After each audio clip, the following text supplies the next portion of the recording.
It is Friday on the Where Eagles Dare podcast with Lee and Tubby. You're with us once again on a great weekend because it is the first weekend of Eagles football. We had a game last night. I wouldn't say a great game. We had a game last night, a real game in the NFL, so that was nice. And now we're getting ready to go into this weekend to watch the Eagles play the Lions on Sunday, and we're fired up.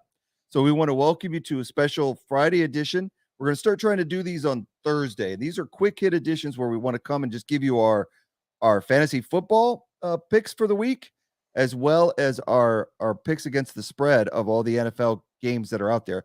Because Tubby and I are both in a fantasy league together and in a picks game together. So we want to clue you on all of that. So this is just for our streaming people out there. So whether you're tuned in on YouTube or Facebook Live or Twitch, we want to thank you for watching this, even if it's on a delay. Again, if you like what you see, go ahead and subscribe so that you always get notified when we go live and when we have new content out there, so you can always see what's going on. So with me is Tubby, and we talked a little bit about yesterday. You ready for the weekend? I know I am. Yeah, man, I am, man. Last night was always good. It's always good to have that Thursday game, when they do the unveiling of the last year's champions. And, it really gets there. And it was a good game last night, too. Good matchup. Really good matchup. The game didn't end up being as good as I anticipated. But overall, I did make some money off of it. I bet on the Bills. I bet on them hard, too, with the spread. I sent a 2-point spread, and I talked to my homeboy, and he was like, man, they may have a hangover. This may be good to bet on the Bills tonight. And I'm like, man. And I thought the score should have been worse than what it actually was. I don't think the Rams played well at all last night. But anyway, those are the Rams.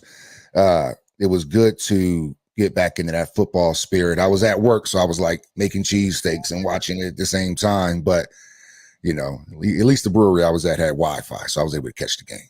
Oh, that's good. That's good. Yeah, man. But I'm excited, pumped for this Without season. those two picks that Buffalo had in the first half, the Rams definitely wouldn't have stayed in it as long. I'm lucky because I have Matt Gay as my kicker. We'll get into fantasy in a minute, and he got that 57-yarder. Otherwise, he wouldn't have gotten me anything and an extra point. That's true.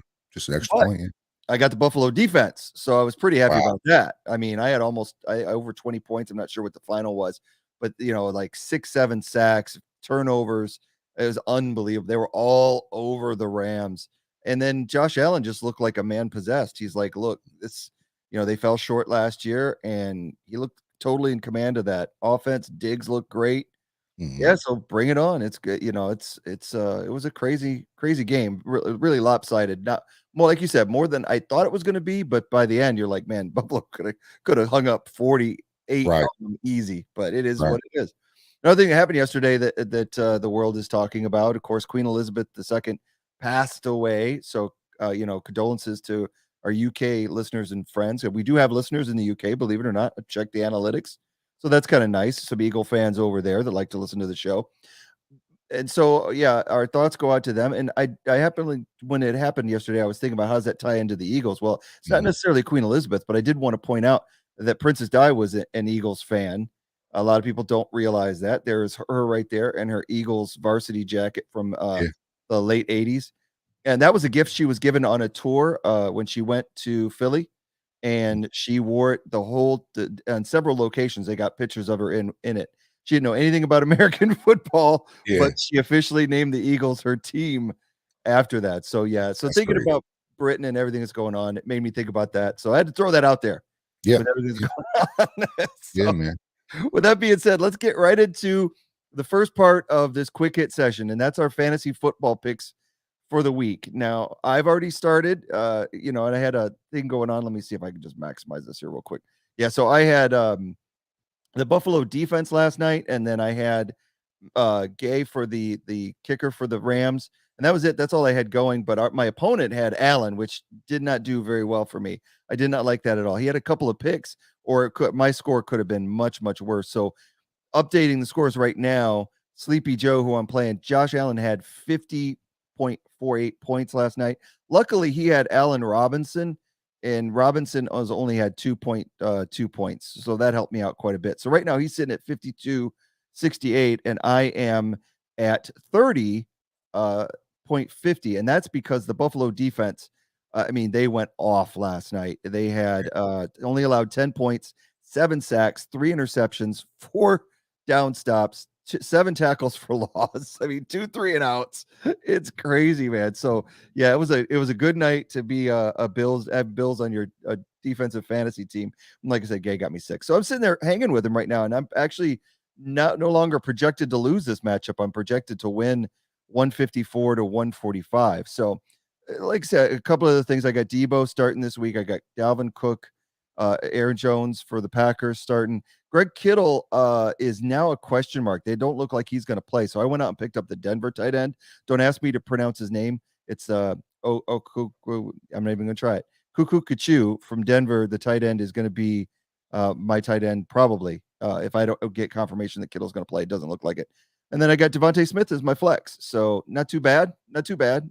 I'm pretty stoked about that.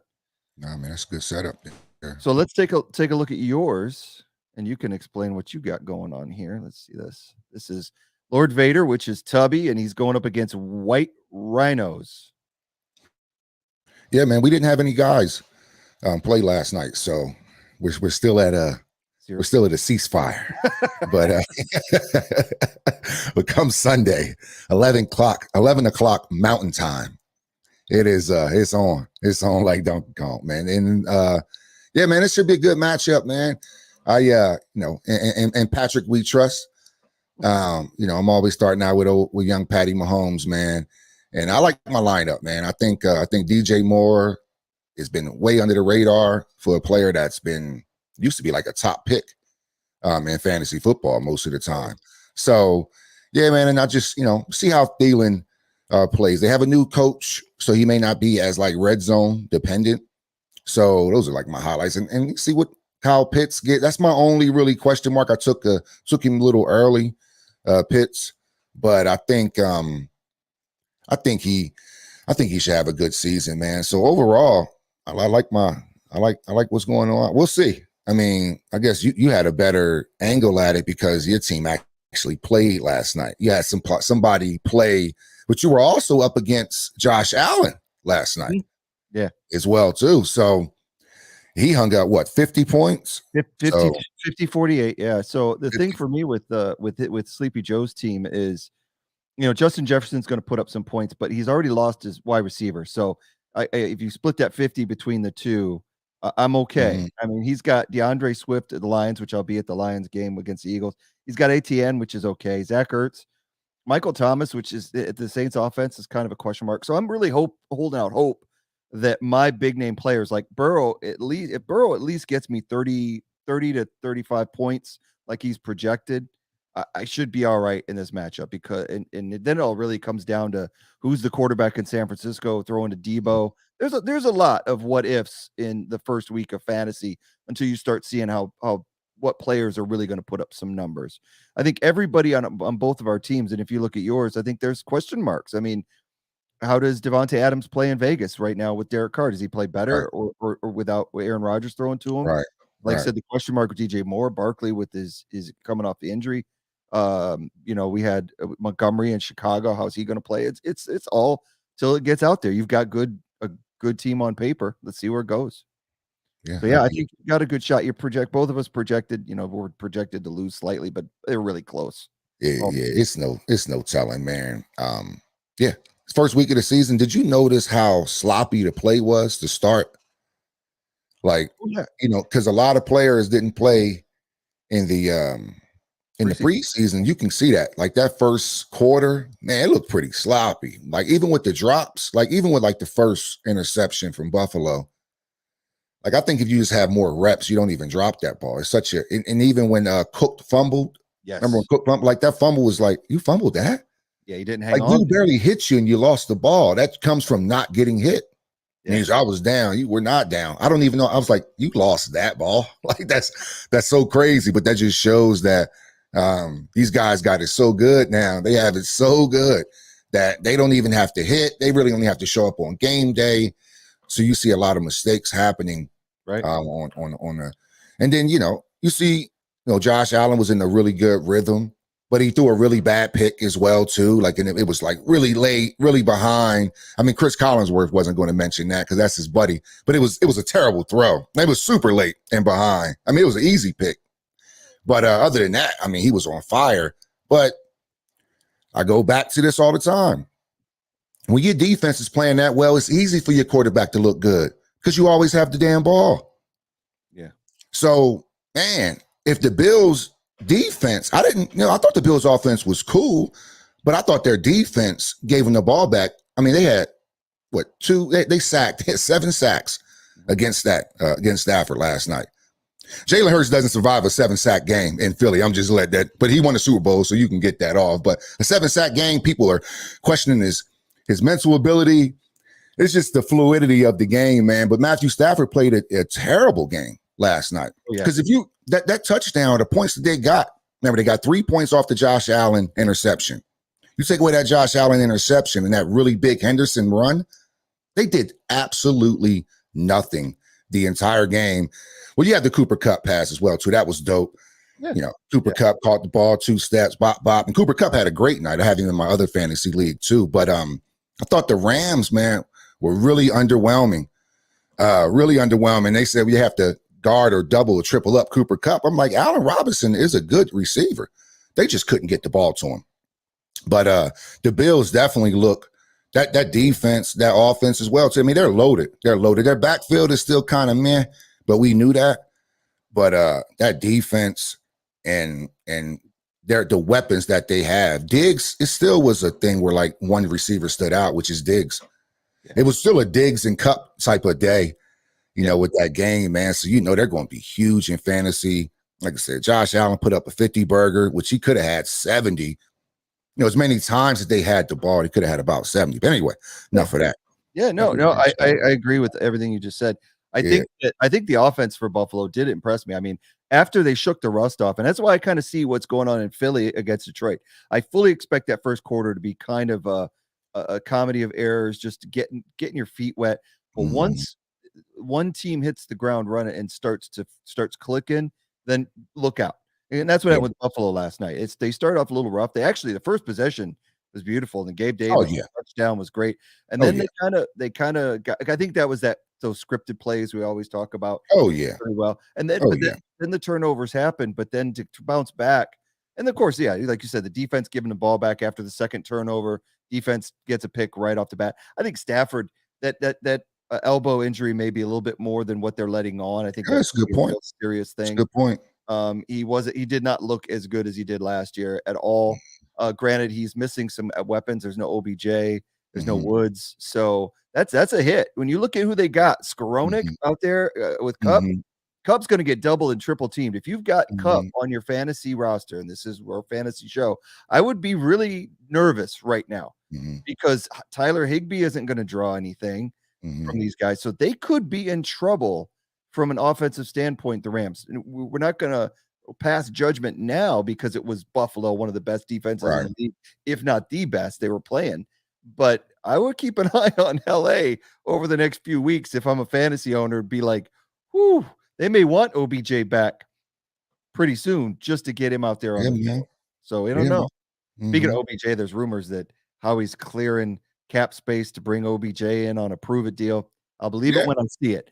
I'd rather see him go after a running back to back up Sanders other than Sermon. I know we got him, but somebody, a bruiser that we could go in like we've talked about before. But we'll see how that goes. I don't know if we have enough footballs to go around.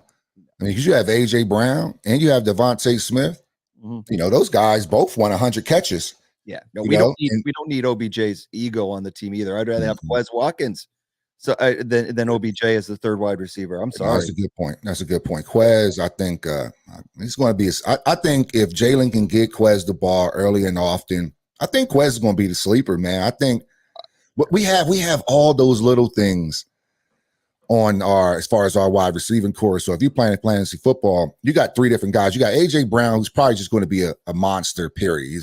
You got Devontae Smith, who's really smooth, good route runner. And then you have Quez that's going to take the top off, you know. So we have those intermediate. We have that kind of big, bulky wide receiver in AJ Brown. We have that nice, sleek wide receiver that can get open, get into those running nice slants and stuff like that. So Eagles receivers, reason why I didn't pick them up, because like I said, I don't want to root for a particular player on the Eagles while they're playing. That's why when it comes to fantasy football, I just try to stay away. I'm always rooting for my kicker. So I got Elliott. There's nothing wrong with that. There's nothing wrong That's with easy. You know, that's easy. I have Elliott. That's good.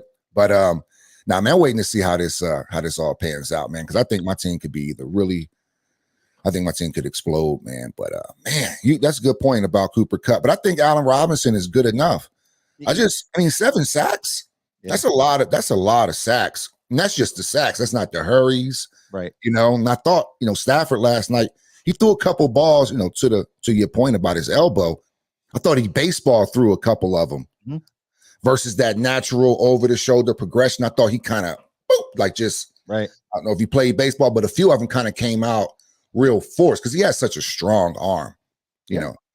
So he's kind of reverted back to like a baseball throw. I've seen him a couple of times, and I was like, man, I wonder what's going on with Stafford to not have that fluid throw that we have. I mean, Josh Allen was throwing the ball even on the run. He threw the ball really well. Like, what's that pass? Was to Davis or Gabriel? The one in the end zone, Gabriel Davis was just a boom. I mean, run. He just put it, boop, just kind of floated right over the top of the defender running away. Nice little touch on the ball. So.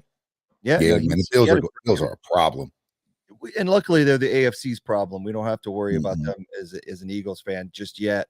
So, but they are, if they in the postseason, man, watch out. You know, it's game 1, but man, they look really, really good. It's a good point you make about Robinson. Robinson is on there to take attention away from Cooper Kupp, but I'm not. I don't know what he's going to give to this offense. I don't know if he's really just in the playbook yet. He didn't look like he was. You know, like Kupp was fine in receptions, but if you're a Robinson owner at 2 points, you're pretty disappointed going into I would have been, because I was going to draft him. I was going to draft Robinson. So right now you're lucky you dodged a bullet. Man, I feel lucky. But it's week 1. You know how it is. Exactly. So this is another part of our quick hits. We're going to be doing these on Thursdays. We are in a pick'em game that goes up against the spread, and so we pick these each and every week, and the totals, we're going to show you the totals from week after week.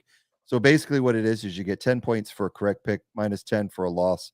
And then you have one double or lock every week that is worth 20 points either way. So going into our picks this week, it looks like we have quite a few the same right off the bat. So we both had Buffalo last night, which is great, giving 2.5 to the Rams. And then we both have Philadelphia beating Detroit by 4 at least, and I've got that as my lock of the week, and I'm not afraid or ashamed of it. I looked at all of these games, and normally I don't like to double or Philly, but just because of the superstition and all that stuff. But I'm all in. I gotta be all in on this pick, so I'm gonna go with a lot. Next one after that is where we differ a little bit. You've New Orleans is given 5.5 to Atlanta. In Atlanta, you've got the Falcons, and I have got the Saints. What's your reason behind taking the Falcons in this one? I just think I just don't know what the Saints really bring. I don't know who their quarterback is. Jameis even going to start? I just don't know really what they bring to the table right now. And they didn't have a good record last year when Jameis wasn't playing, and it's more of a shot. I know it's more of the spread. It's not that I even think that Atlanta's going to win the game. I just don't think they're going to lose by 6 points or more. Gotcha. That was really the logic behind it. I just don't think they'll lose by more than by 6 points or more. So that was really, with the spreads, when you pick against the spreads, it's like you got to use that spread as well too as logic, because it was just a straight up pick'ems, that's easy money. But I probably would have went New Orleans, but with the spread, I think Atlanta can hold on for 5.5. Man, what was your thoughts behind it? I think I'm biased because I watched that one preseason game with Atlanta versus Detroit, and it just looked like they were both JV squads out there, and these were the starters. Mariota couldn't find anyone, and both defenses looked horrendous. So I'm kind of banking on Atlanta's really bad defense to give up enough points, no matter who the starter is. They still got Kamara, they still have Michael Thomas. Right. They've got a lot of guys that can play, and I believe Ingram's still back now. So I just kind of, but you're right on one aspect. It's in Atlanta, and this game's always usually close, no matter who the players are. I've watched this game. You watch this over the years. This rivalry, they usually is like a 3-point game most of the time. I'm Yeah. just counting on Atlanta sucking, but we'll see. We both agree that San Francisco is going to beat Chicago by 7, even though that's a lot of points, and it's in Chicago. It's just hard to pick Chicago in this one. Then afterwards, we got a difference of opinion. We've got Cincinnati given 6.5 to Pittsburgh. I'm taking the points, similar to the reason why you took it points with Atlanta. I think Cincinnati will win, but I think it's going to be low scoring again, rivalry game. And then you've got Cincinnati covering that spread at home, and that makes sense. I mean, Yeah, it, I, you know, like I always say, that home field gives that 3 to 3.5 points. So even with that saying, they're saying it's only about a 4-point game. I don't know, just kind of how I look at spreads when I'm betting. oh yeah. So yeah, I see Cincinnati winning this game by 14 points at least. They have a high-powered offense. Their defense is iffy, but that offense is there. They're going to score points, and I'm just not sure if Pittsburgh can keep up when it comes to points with Mitch Trubisky starting as their quarterback. So it's mainly a quarterback matchup. I'm going to give Burrow the edge by about 10 points. So I hope you're right. that was kind of my logic behind that. I hope you're right. I haven't started in fantasy, so I need those points. So we'll see how that one goes. We also differ on the next game. Miami given 3 to New England. I'm taking Miami at home, given the 3. Mainly it's from what I've seen in the preseason. I like the addition of Tyreek Hill. I know that they clobbered us in the preseason game, but I do think that this is like Tua's prove it year without a doubt. He's got a marquee wide receiver. They've got a good offensive line. I think it's time for them to show up and kind of surpass New England on the road. But it could go either way. It really could. It's just putting down the mark. Who you think is going to win? Yeah, I think with New England, Bill Belichick's he just does well against young quarterbacks. Except for like Patrick Mahomes and Lamar, he really struggled with them. But those are like unique guys. But like Tua, man, I don't know. You know, they got Devontae Parker out there in New England. That was a big signing that nobody really talks about. I think it was a really big signing. And New England's defense is just always there. So I just think they can give, no matter who you have on the field, I just think Belichick can set it up that he's just going to give them problems. Like, I think he can take Hill out of the game and, you know, stuff like that. Like, you know, because Tua is not a prolific passer. So it's not like, you know, Tua needs time and he's fragile. So I think they'll put the pressure on Tua, and I expect a blowout on this game, honestly, man. I think New England's going to thrash them. Yeah, wow. Man, they have a lot of names. I think they're going to come in overconfident. They're at home. Weather's still really nice in Miami. They probably just came off the beach, just been partying, having a good time, man. And I just think New England's going to come down and smack them right in the mouth, and they're going to have to reset. You have a first-year coach. This is Mike Daniels' first game against Bill Belichick. You know, I think he's going to try to just exploit every little gap and hole that Daniels had. But it's also a wild card. It's ought to be so long. It's also a wild card because Daniels didn't call plays with the Niners. Right. Like, I know he's going as this offensive guy, but Shanahan called the plays. Yeah. So who is this guy? I'm just keeping it real. Like, who is this guy? If you didn't call plays at your last place, but we're supposed to respect your play calling here, why? Yeah. So I'm going with New England. We'll see what happens. Next game after that, I got the Jets getting 7 points. You've got Baltimore giving 7 to the Jets in New York. I tell you, this is a really simple reason why I took the Jets, is because of the injury concerns with Lamar going into week 1 and their injury concerns at wide receiver. So I just think I expect it to be close. And an opener, it's one of those opening games before the teams really start to fit in. So I just taking a chance there. Yeah. Me, it was like, well, they're starting Flacco.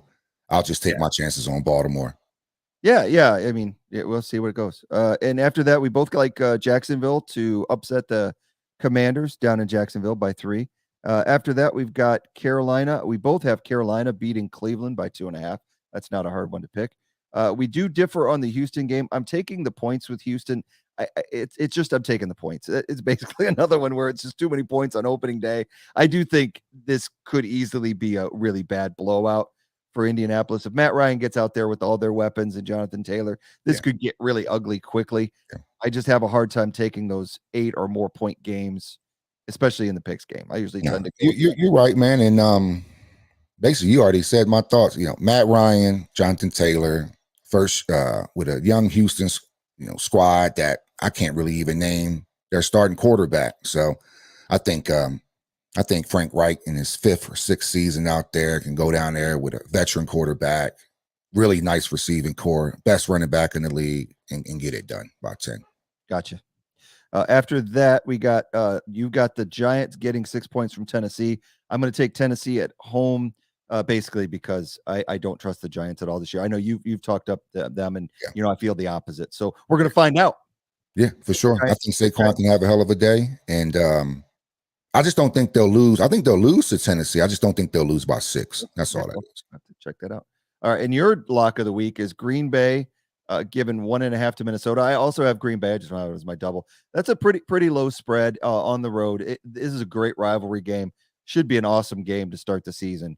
I'm going to kind of be disappointed that I'm going to miss this one while I'm in Philly. Not that disappointed because I get to watch the Eagles, but this is a game I would probably watch if I were at home. Yeah. Just to be honest with you, this is going to be a great rivalry game. Mm-hmm. After that, we both got Kansas City taking it to Arizona by 4.5. And then after that, we get into some difference of opinion. I've got Las Vegas getting 3.5 from the Chargers, and you've got the Chargers.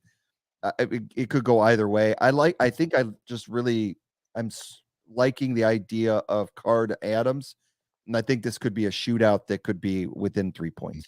I like that Khalil Mack and Bosa on the line for the Chargers. I just think it's so disruptive, and the Chargers, They're going to throw the ball coming off a 5,000-yard season last year. They're going to throw the ball. They're going to throw some picks, too. They're going to throw the ball. And Khalil Mack and Bosa is just a nightmare for anybody to face. Division matchup. Oh, yeah. Should always be good. Beast. Yeah, their defense, the Chargers getting much, much better. They put together some offense. It could be Chargers and Bills in the AFC Championship game for sure. Can't count out the Chiefs, but, man, there's a lot of high-powered, exciting teams in the AFC. I'm glad the Eagles are the NFC this year.